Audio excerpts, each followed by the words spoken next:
बाजोड़ में मुस्लिम लीग नून के रहनुमा वहीद खान के घर पर रात गए नामालूम अफराद ने दस्ती बम हमला कर दिया। पुलिस के मुताबिक हमले में कोई जानी नुकसान नहीं हुआ, जबकि घर को जुज़वी नुकसान पहुंचा। हमले के वक्त वहीद खान घर पर मौजूद नहीं थे। वाक़े की तहकीकात जारी हैं।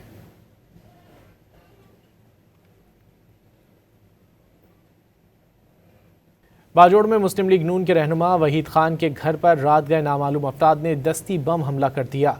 पुलिस के मुताबिक हमले में कोई जानी नुकसान नहीं हुआ, जबकि घर को जुज़वी नुकसान पहुंचा। हमले के वक्त वहीद खान घर पर मौजूद नहीं थे। वाक़े की तहकीकात जारी हैं।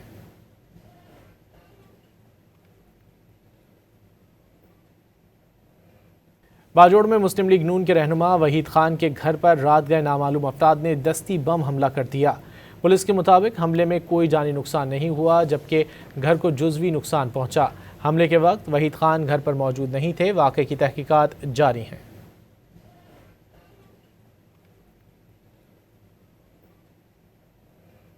बाजोड़ में मुस्लिम लीग नून के रहनुमा वहीद खान के घर पर रात गए नामालूम अफराद ने दस्ती बम हमला कर दिया।